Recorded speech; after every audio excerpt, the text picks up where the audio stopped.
आप देख रहे हैं लोक जनसंपर्क। जहां एक ओर सूबे के मुखिया भ्रष्टाचार को लेकर सख्त नजर आ रहे हैं, वहीं कानपुर देहात जिले के एक गांव में प्रधान और प्रधान सचिव की मिलीभगत से एक अनोखा खेल सामने आया है। दरअसल ग्राम पंचायत के प्रधानों के कार्यकाल 25 दिसंबर से पूर्ण हो चुके हैं। ऐसे में इन 5 सालों में ग्राम सभा में कराए गए विकास कार्यों की जांच उच्चाधिकारियों ने शुरू की तो एक के बाद एक कई गांव भ्रष्टाचार की भेंट चढ़े हुए नजर आए। ऐसे ही एक ग्राम सभा के गांव डिलवल का है, जहां प्रधान और प्रधान सचिव ने मिलकर गांव में विकास कार्यों को छोड़ गांव में 28 लाख की दुकान बनवा डाली, जिसकी स्वीकृति ना तो जिलाधिकारी से ली गई थी और ना ही मुख्य विकास अधिकारी से। वहीं जब इस मामले को लेकर प्रधान पुत्र अश्विनी चौबे से बात की तो बताया कि मेरे पीछे मेरे विरोधी पड़े हुए हैं, मैंने इस काम को गलत तरीके से नहीं किया है। वहीं इस पूरे मामले पर मुख्य विकास अधिकारी सौम्या पांडे ने कहा कि गांव की जो घपले की बात सामने आई है उस पर जांच चल रही है। जांच डीपीआरओ यानी जिला पंचायती राज अधिकारी को सौंपी गई है। लेकिन सबसे बड़ी बात यह है कि अधूरे पड़े काम का रुपया निकल गया और गांव में बनाई गई दुकानों की स्वीकृति क्यों नहीं ली गई थी। देखने वाली बात होगी कि इस मामले को लेकर प्रशासन क्या कार्रवाई करता है। देखिए, डिलवल में जो ये फाइनेंशियल इरेगुलरिटी की शिकायत आप बता रहे हैं 28 लाख रुपए की, बड़ा अमाउंट है और ये फाइनेंशियल इरेगुलरिटी में आता है। अगर ये बात सच साबित होती है तो किसी भी प्रधान के खिलाफ जो भी शिकायत होती है वो आप सब लोग अवगत हैं, एफिडेविट में जिलाधिकारी महोदय के समक्ष की जाती है। फिर एक जांच अधिकारी जो नामित होता है वो एक इंटरिम जांच करता है और उसके बाद एक अंतिम जांच करके रिकवरी या एफआईआर जो भी उस पर दंडात्मक पंचायती राज अधिनियम के अंतर्गत बनता है वो करवाया जाता है। इस पर्टिकुलर जांच का हम लोग दिखवा लेंगे।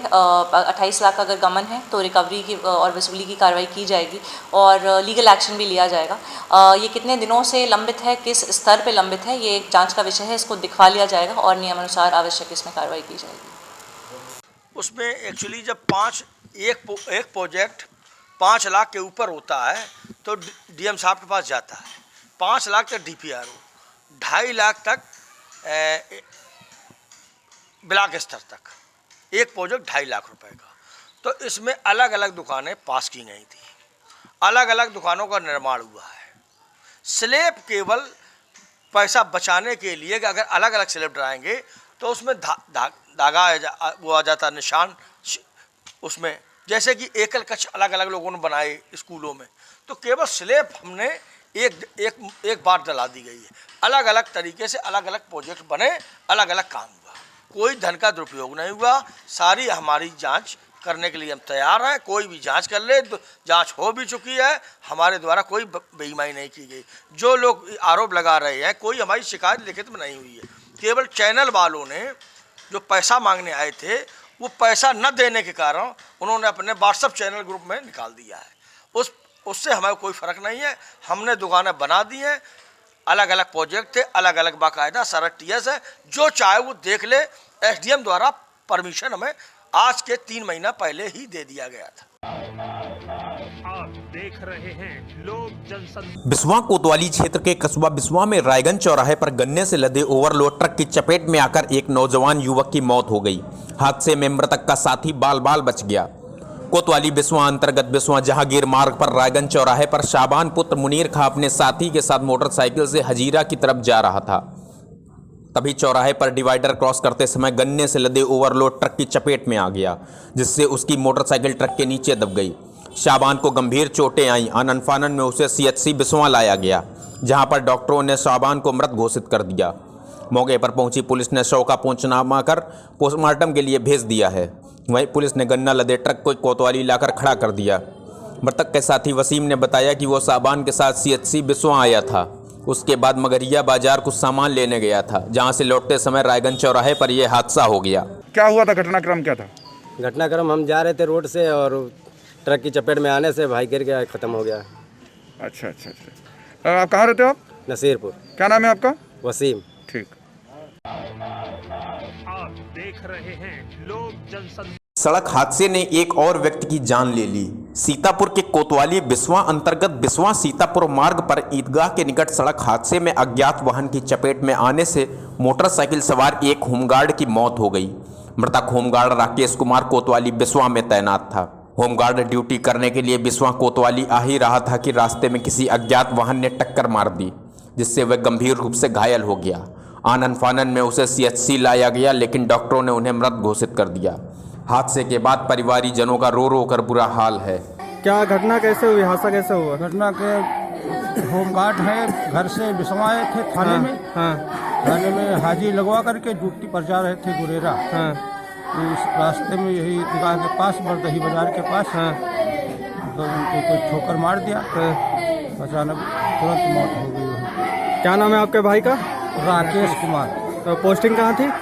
यही आप देख रहे हैं लोक जनसंपर्क। मिशन शक्ति को बढ़ावा व नारी सशक्तिकरण को बल देने के लिए उत्तर प्रदेश सरकार द्वारा चलाए जा रहे एक दिन के अधिकारी कार्यक्रम के तहत कानपुर देहात में राष्ट्रीय बालिका दिवस के अवसर पर समस्त प्रशासनिक पदों पर प्रोजेक्ट नायिका के अंतर्गत मेधावी बालिकाओं को एक दिन का सांकेतिक अधिकारी के पद पर नियुक्त किया गया।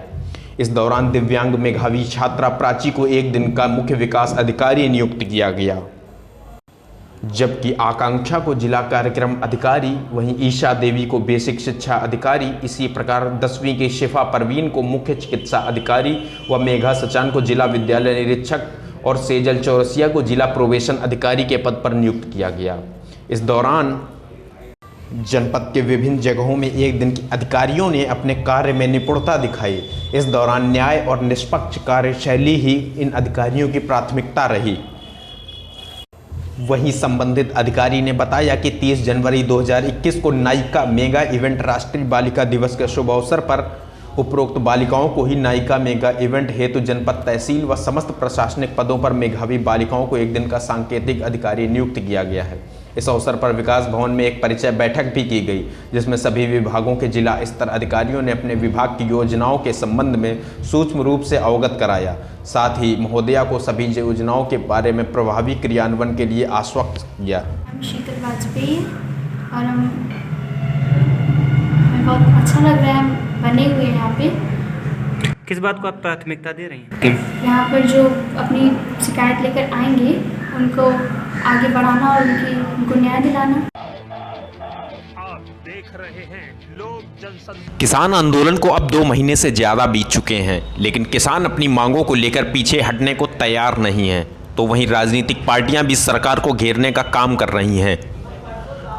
शनिवार को राष्ट्रपिता महात्मा गांधी की पुण्यतिथि पर समाजवादी पार्टी के नगर अध्यक्ष की अगुवाई में परेड स्थित शिक्षक पार्क में सैकड़ों समाजवादियों ने किसानों द्वारा किए जा रहे आंदोलन को समर्थन देते हुए भूख हड़ताल पर कर सरकार विरोधी नारेबाजी करते हुए विरोध जताया। भूख हड़ताल पर बैठे नगर अध्यक्ष ने कहा कि गणतंत्र दिवस के दिन राजधानी दिल्ली में हुई घटना में किसानों को साजिशन फंसाया जा रहा है, जिसकी हम समाजवादी गांधीवादी तरीके से निंदा करते हैं। साथ ही सरकार ये न समझे कि किसान अकेला है, क्योंकि हम समाजवादी किसानों के साथ कंधे से कंधा मिलाकर खड़े हैं। लगातार पिछले 2 महीनों से लगातार अब सड़कों पे बैठा हुआ है, उसको एंट्री की इजाज़त नहीं है, और जब हुई तो उसके खिलाफ एक षड्यंत्र रचा गया। देश का किसान जो इस देश का अन्नदाता है, उसके बेटे जो देश की रक्षा करते हैं, इस देश की सरहदों की रक्षा करते हैं, पिछले 1.5-2 महीने से, जबकि उनके यहाँ 150 से ज़्यादा सड़क पर किसान मर चुका है, उसके विरोध में, उन 3 काले किसान कानूनों के विरोध में आज महात्मा गांधी, राष्ट्रपिता महात्मा गांधी जी की पुण्यतिथि के अवसर पर समाजवादी पार्टी कानपुर महानगर ने आज इस भूख हड़ताल का, एक सांकेतिक भूख हड़ताल का हम लोगों ने यहाँ पे आयोजन किया है। हमारे सभी नेता यहाँ पे आ चुके हैं। हम सब लोग लगातार गांधीवादी विचारधारा के तहत सत्य का आग्रह कर रहे हैं। आप देख रहे हैं लोक जनसंपर्क। खबर सीतापुर से है, जहां पर काटे गए हरे पेड़ चर्चा का विषय बने हुए हैं। जनपद के हरगांव थाना क्षेत्र के अंतर्गत ग्राम पंचायत सेलूमऊ के झरेखापुर चौराहे पर स्थित सेलूमऊ इंटर कॉलेज के पीछे का है, जहां पर बंजर भूमि पर लगे हरे भरे प्रतिबंधित शीशम के पेड़ स्कूल प्रशासन ने अवैध तरीके से कटवा दिए हैं। इस संबंध में ग्रामीणों ने वन विभाग को सूचना दे दी। सूचना पर पहुंचे डीएफओ रुस्तम परवेज ने कहा कि शीशम के पेड़ काटे जाने की जानकारी प्राप्त हुई है, जाँच कराई जाएगी, यदि कार्रवाई में उचित कार्रवाई की जाएगी। योगी सरकार का अपराधियों पर 0 टॉलरेंस का असर शनिवार को खीरी में देखने को मिला, जहां शातिर अपराधी की करोड़ों की संपत्ति को जब्त करने की कार्रवाई की गई। थाना गोला पुलिस व राजस्व विभाग की संयुक्त टीम ने शातिर अपराधी बालकृष्ण उर्फ बनिया के विरुद्ध गैंगस्टर एक्ट की धारा 14A के तहत लगभग 1 करोड़ 15 लाख रुपए कीमत की संपत्ति जब्त करी। इसमें अपराधी की 2 मंजिला मकान, एक प्लॉट सहित कृषि भूमि जब्त की गई। सरकार की सख्त कार्रवाई से अपराधियों में दहशत का माहौल है। आप देख रहे हैं लोक जनसंपर्क। यूपी की योगी सरकार ने माफिया और भूमाफियाओं की कमर तोड़ने के लिए ऑपरेशन माफिया अभियान चलाया है।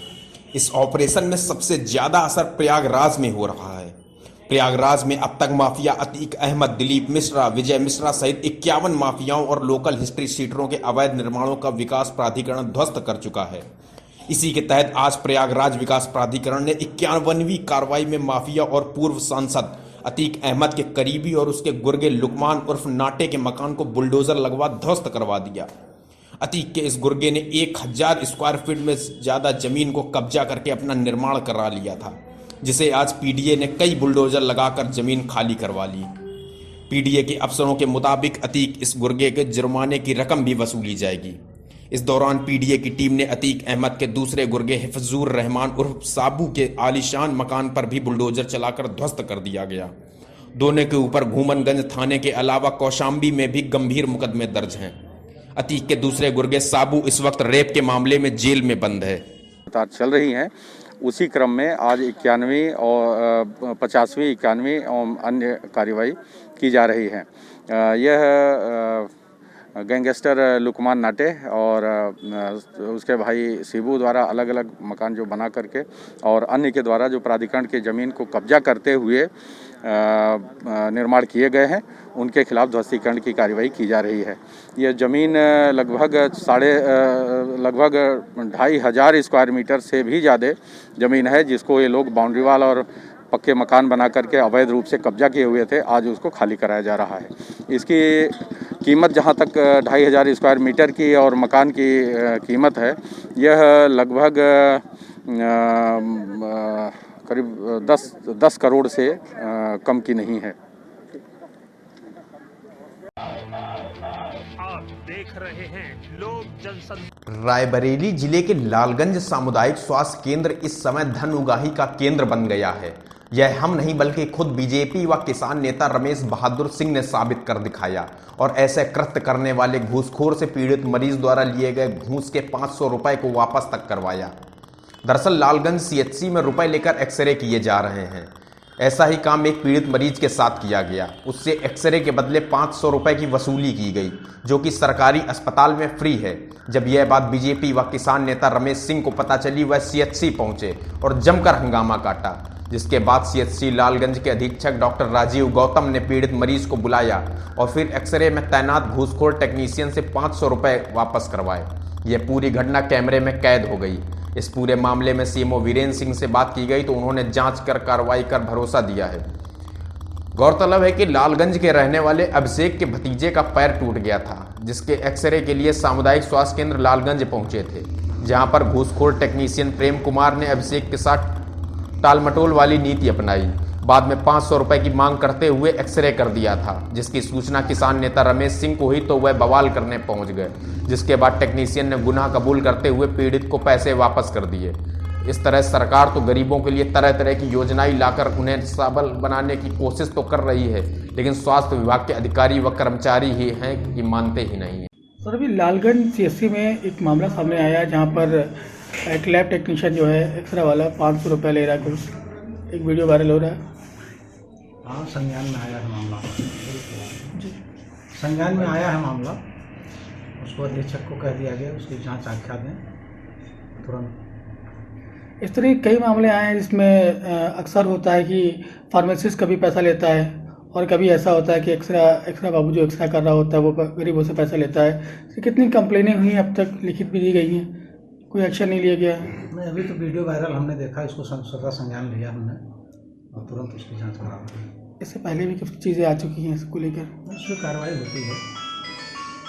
कार्रवाई जो भी संज्ञान में आता है कार्रवाई होती है उसको। माननीय योगी जी को बदनाम करने के लिए अब यहाँ पर स्थानीय स्तर पर जो अधिकारी हैं वो आम जनता को बहुत परेशान कर रहे हैं और रिश्वत ले रहे हैं। अच्छा। कल लालगंज चिकित्सालय में परसों एक लड़के को दिखाने के लिए लोग आए और उससे रात 7 बजे शाम को 200 रुपये एक्सरे वाले ने और 300 रुपये पट्टी वाले ने लिया। फिर क्या हुआ? उसके बाद हमने जब मुझको जानकारी हुई तो मैंने इसकी शिकायत सीएमओ से की। सीएमओ ने तुरंत अधीक्षक से कहा। मैं वहाँ पर पहुँचा, उन लोगों को लेकर के पहुँचा और वहाँ जा कर के सामने बातचीत कराई और उन्होंने सामने पूरे पैसे वापस किए। और इससे जनता को राहत मिलेगी अगर इस तरीके से प्रत्येक नागरिक जागरूक होगा हमारे जनपद का। आप देख रहे हैं लोक जनसंपर्क।